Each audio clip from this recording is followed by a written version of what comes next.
Assalamualaikum warahmatullahi wabarakatuh. Halo teman-teman semuanya, kembali lagi di channel YouTube saya. Nah, pada video kali ini saya akan kembali menganalisis satu buah karya sastra, tetapi saya tidak menganalisis puisi, melainkan saya akan menganalisis satu buah cerpen. Nah, cerpen yang akan saya analisis adalah cerpen yang berjudul Emak, karya Fakruman M. Jabar. Nah, di analisis kali ini saya akan berfokus kepada majas yang digunakan di dalam cerpen ini. Langsung saja, majas-majas apa saja yang akan saya jelaskan. Yang pertama itu ada majas metafora. Majas metafora adalah majas seperti simile, hanya saja tidak menggunakan kata-kata perbandingan seperti bagai, sebagai, laksana, seperti, dan sebagainya. Nah, kalimat yang menggunakan majas metafora pada cerpen ini yaitu yang pertama, tapi kepedihan yang pernah menggores jiwanya itulah yang sulit diusir. Nah, pada kalimat ini menunjukkan terdapat adanya majas metafora dilihat pada kata kepedihan yang pernah menggores jiwanya. Nah, seolah-olah membandingkan antara kepedihan dengan perasaan yang ia alami. Kalimat kedua, kali ini pun ia terombang-ambing antara suara nuraninya selaku anak yang pernah dibesarkan dengan penuh kasih sayang dan ketegaran sikap sebagai lelaki berdarah laut. Nah, pada kalimat ini menunjukkan terdapat adanya majas metafora dilihat pada kata lelaki berdarah laut. Menunjukkan adanya suatu perbandingan antara hati yang terombang-ambing dengan lelaki berdarah laut. Nah, majas yang kedua yang terdapat di dalam cerpen ini yaitu simile atau perbandingan. Simile adalah majas yang menyamakan satu hal dengan hal lainnya dengan menggunakan kata-kata perbandingan seperti bagai, sebagai, laksana, semisal, seumpama, ibarat, dan kata-kata perbandingan lainnya. Nah, kalimat yang menggunakan majas simile atau perbandingan di dalam cerpen ini yaitu ia diam sebagai batu besar yang terposok ke dalam lubang yang amat dalam.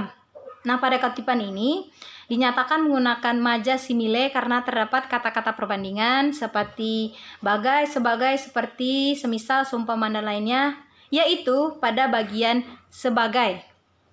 Oke, selanjutnya itu majas personifikasi. Nah, majas personifikasi merupakan persamaan benda dengan manusia.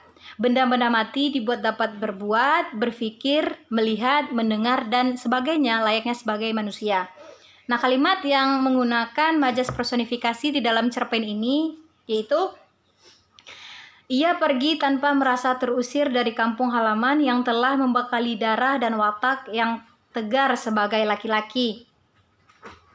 Nah, kalimat ini menunjukkan majas personifikasi dikarenakan pada kalimat ini benda mati dianggap seolah-olah hidup yang digambarkan dengan kampung halaman yang telah membekali. Kata membekali dianggap lebih condong kepada seseorang yang melakukan aktivitas dibandingkan dengan kampung halaman yang berupa kata benda. Nah, selanjutnya itu metonimia.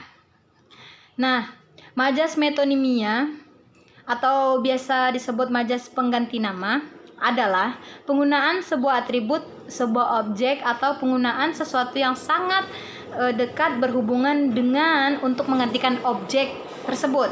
Nah, kalimat yang mengandung majas metonimia pada cerpen ini yaitu kadangkala ia terkesan jadi pemain wayang yang tiba-tiba memerankan sebuah cerita melodis di dalam suasana yang beringas.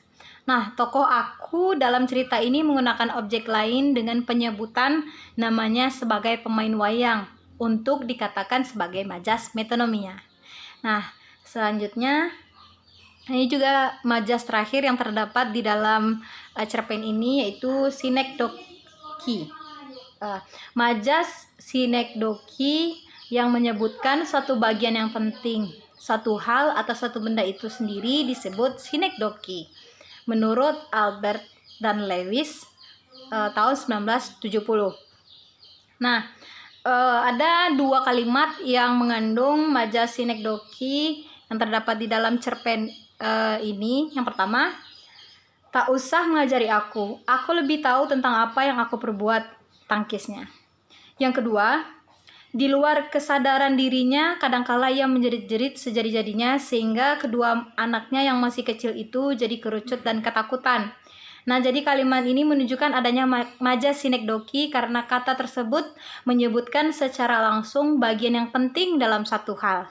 Nah, itu penjelasan saya mengenai analisis cerpen Emak karya Fakruman M.A. Jabar beserta majas-majas apa saja yang ada di dalam cerpen ini. Semoga bermanfaat dan juga teman-teman paham. Sekian video ini dari saya. Jika ada yang ingin ditanyakan, silakan tanya di kolom komentar. Terima kasih. Assalamualaikum warahmatullahi wabarakatuh.